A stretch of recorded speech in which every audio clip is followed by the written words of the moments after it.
A Miss Fairfax has just called to see Mr. Worthing. On very important business, Miss Fairfax states. Isn't Mr. Worthing in his library?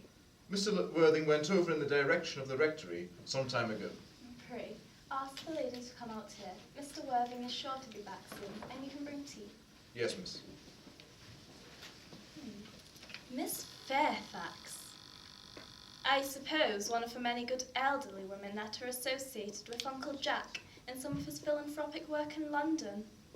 I don't quite like women that are interested in philanthropic work. I think it's so forward of them. Miss Fairfax. Pray, let me introduce myself to you. My name is Cecily Cardew. Cecily Cardew? What a very sweet name. Something tells me that we are going to be great friends. I like you already more than I can say. My first impressions of people are invariably right. How nice of you to like me so much after we've known each other such a comparatively short time. Pray, sit down. I may call you Cecily, may I not? With pleasure. And you will always call me Gwendolen, won't you? If you wish. Then that is all quite settled, is it not? I hope so. Perhaps this might be a favourable opportunity for my mentioning who I am. My father is Lord Bracknell. You have never heard of Papa, I suppose? I don't think so. Outside the family circle, Papa, I am glad to say, is entirely unknown. I think that's quite as it should be. Certainly, once a man begins to neglect his domestic duties, he becomes painfully effeminate, does he not? And I don't like that. It makes men so very attractive. Cecily, Mamma's views on education are remarkably strict, has brought me up to be extremely short-sighted. So do you mind my looking at you through my glasses? Oh, not at all, Gwendolen. I am very fond of being looked at. You are here on a short visit, I suppose? Oh, no. I live here. Really? Your mother, no doubt, or some female relative of Avancia's resides here also. Oh, no. I have no mother, nor, in fact, any relations. Indeed. My dear guardian, with the assistance of Miss Prism, has the arduous task of looking after me. Your guardian? Yes, I am Mr. Worthing's ward. It is strange you never mentioned to me that he had a ward. How secretive of him. He grows more interesting hourly. I am not sure, however, that the news inspires me with feelings of unmixed delight. I am very fond of you, Cecily. I have liked you since the moment I met you. But now that I know that you are Mr. Worthing's ward, I cannot help expressing a wish you were, well, just a little older than you seem to be and not quite so very alluring in appearance. In fact, if I may speak candidly. Pray do. I think that whenever one has anything unpleasant to say, one should always be quite candid. Well, to speak with perfect candour, Cecily, I wish that you were fully 42 and more than usually plain for your age. Ernest has a strong, upright nature. He is the very soul of truth and honour. But even men of the noblest possible character are extremely susceptible to the influence of the physical charms of others. Modern, no less than ancient history supplies us with many most painful examples of what I refer to. If it were not so, history would be quite unreadable. I beg your pardon, Gwendolen. Did you say Ernest? Yes. Oh, but it is not Mr. Ernest Worthing who's my guardian. It is his brother, his elder brother. Ernest never mentioned to me that he had a brother. I'm afraid to say we have not been on good terms for a long time now. Ah, that accounts for it. And now that I think of it, I've never heard of any man mention his brother. The subject seems distasteful to most men. I am so glad that... You have lifted a load from my mind, Cecily. I was growing almost anxious. It would have been terrible if any cloud had come across a friendship like ours, would it not? Of course, you are quite sure that it's not Mr. Ernest Worthing who is your guardian. Quite sure. In fact, I am going to be his. I beg your pardon. My dearest Gwendolen, there is no reason why I should make a secret of it to you.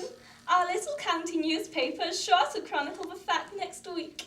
Mr. Ernest Worthing and I are engaged to be married. My darling Cecily, I'm afraid I am engaged to Mr. Worthing. The announcement will appear in the Morning Post on Saturday at the least. You must be under some misconception. Ernest proposed to me exactly 10 minutes ago.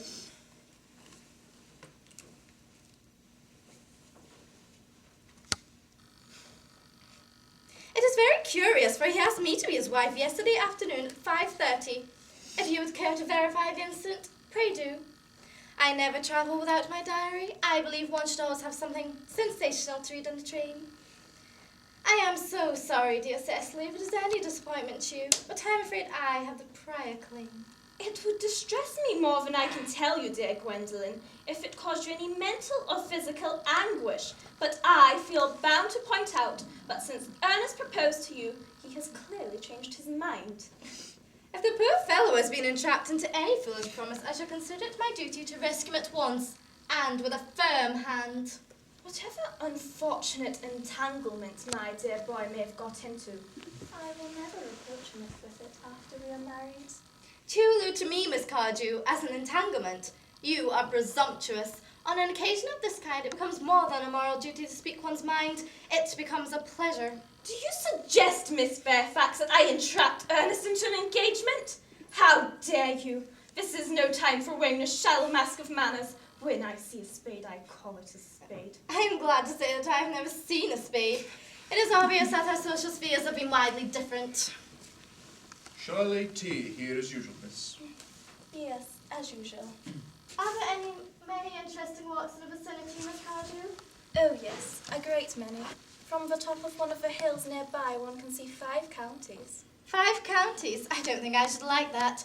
I hate crowds. I suppose that is why you live in town. Quite a well-kept garden this is, Miss Cardew. So glad you like it, Miss Fairfax. I had no idea there were any flowers in the country. Oh, flowers are as common here, Miss Fairfax, as people are in London. Personally, I cannot understand how anybody manages to exist in the country. If anybody who is, anybody does. The country always bores me to death. Ah, this is what the newspapers call agricultural depression, is it not? I believe the aristocracy are suffering very much from it at present. It is almost an epidemic amongst them, I have been told. May I offer you some tea, Miss Fairfax? Thank you. Detestable girl, but I require tea. Sugar? No, thank you. Sugar is not fashionable anymore. Cake or bread and butter? Bread and butter, please. Cake is rarely seen in the best of houses nowadays.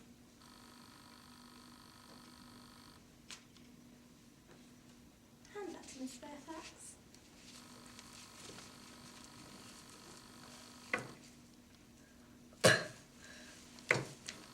You have filled my tea with lumps of sugar, and though I asked most distinctly for bread and butter, you have given me cake.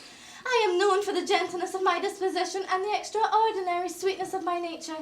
But I warn you, Miss Cardew, you may go too far.